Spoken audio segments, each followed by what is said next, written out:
Idan Salisu Yara ya je abuna ina so kanshi ya shigo cikin wannan guri.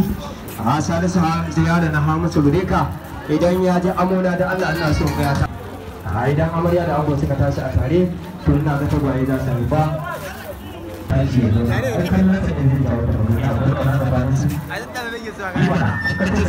Kuma ai daban nan a gaban kowa nake so na gani.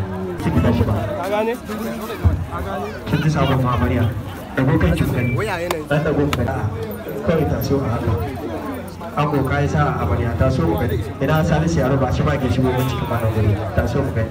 Yawa to an kan. Kika biyo ki da yaki ta ce kai. Ya mu gida.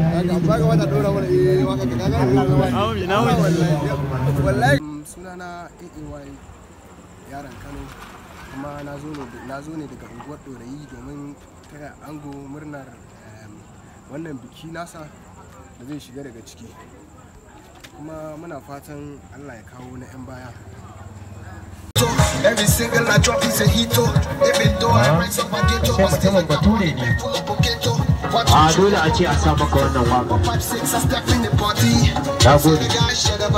An dai fa ya burge fa a masa kara ba wai daukar hoto ko bidiyo ba. So nake daga ana masa liki. Yawwa. In dai ana so gobe an kira shi gidan biki ya zo to a masa kara. Ina gayin suke ne?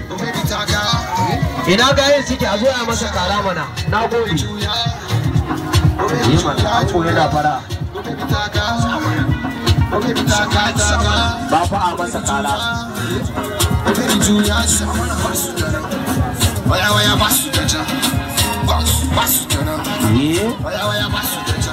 Sai ka ce ta kilo? Ina ba su cewa za su yi masa karar ne ko kuma kawai faɗa ne kawai?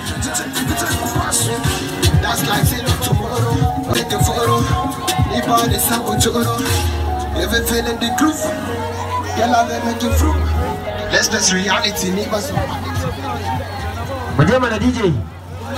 Muje mana DJ. Masu karar sun kasa bari mu gowa.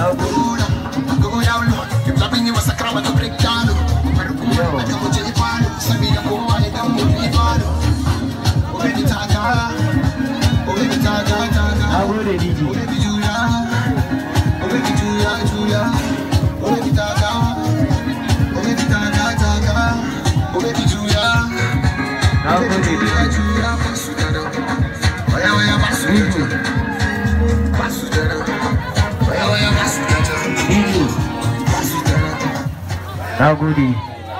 Adala ta fa masa dala. Allah ya kara.